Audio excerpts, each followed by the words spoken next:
Indian super പേസറായ ജസ്പ്രീത് ബുംറയ്ക്ക് ICC test റാങ്കിങ്ങിൽ ഒന്നാം സ്ഥാനം നഷ്ടമായി.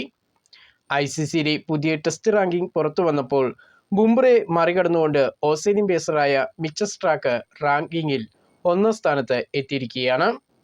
ബംഗ്ലാദേശിനെതിരെ നടന്ന ടെസ്റ്റ് പരമ്പരയിലെ മികച്ച ബൗളിംഗ് പ്രകടനമാണ് റാങ്കിങ്ങിൽ ബൗളർമാരിൽ ഒന്നാമനായി എത്താൻ മിച്ചൽ സ്റ്റാർക്കിനെ സഹായിച്ചത്.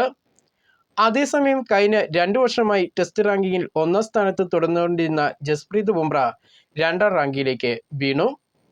പരിക്കിനെ തുടർന്ന് ശ്രീലങ്കയ്ക്കെതിരെയുള്ള ടെസ്റ്റ് പരമ്പരയിൽ നിന്നും ഒഴിവാക്കപ്പെട്ടത് റാങ്കിങ്ങിൽ ഒന്നാം സ്ഥാനം ബുംറയ്ക്ക് നഷ്ടമാകാൻ ഒരു കാരണമായി തീർന്നു. ടെസ്റ്റ് ക്രിക്കറ്റിൽ ബാറ്റർമാരുടെ റാങ്കിങ്ങിൽ നേട്ടമുണ്ടാക്കിയിരിക്കുകയാണ് ഇന്ത്യൻ വിക്കറ്റ് കീപ്പർ ബാറ്ററായ ഋഷഭ് പന്ത്. ഇന്ത്യൻ ക്യാപ്റ്റനായ ശുഭ്മാൻ ഗില്ലിനെ മറികടന്നുകൊണ്ട് ബാറ്റർമാരുടെ റാങ്കിങ്ങിൽ 7ാം സ്ഥാനത്തെത്തി ഋഷഭ് പന്ത്.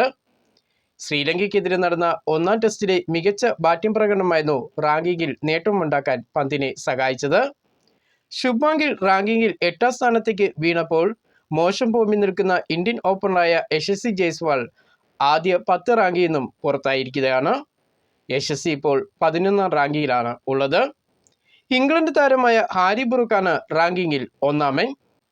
ഇന്ത്യ ശ്രീലങ്ക ടെസ്റ്റ് പരമ്പരയ്ക്കിടയിൽ ഇന്ത്യൻ പേസറായ മുഹമ്മദ് സിറാജിനും ഇന്ത്യൻ വിക്കറ്റ് കീപ്പർ ബാറ്ററായ ഋഷഭ് പന്തിനും പരിക്ക്.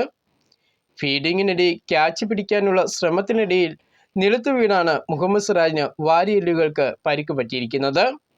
അതേസമയം പുറത്ത് പരിക്ക് പറ്റിയ ഋഷഭ് പന്ത് ഗ്രൗണ്ട് വിടുകയും ചെയ്തു. ഇംഗ്ലണ്ടും പാകിസ്ഥാനും തമ്മിൽ നടക്കുന്ന ടെസ്റ്റ് പരമ്പരയിലെ 2ാം ടെസ്റ്റിന് ഇന്ന് ലോർഡ്സിൽ തുടക്കമാകും. ഇന്ത്യ സമയം ഇന്ന് ഉച്ചയ്ക്ക് 3:30 മത്സരം ആരംഭിക്കുന്നത്. പരമ്പരയിലെ ആദ്യ മത്സരത്തിൽ വിജയിച്ചു നിൽക്കുന്ന ഇംഗ്ലണ്ട് പരമ്പരയിൽ ഇപ്പോൾ 1-0 മുന്നിലാണ്. പരമ്പരയിലെ ആദ്യ മത്സരത്തിൽ പരാജയപ്പെട്ട പാകിസ്ഥാന് പരമ്പരയിൽ ഇംഗ്ലണ്ടിന് ഒപ്പം എത്തണമെങ്കിൽ 2ാം ടെസ്റ്റിൽ വിജയിക്കണം.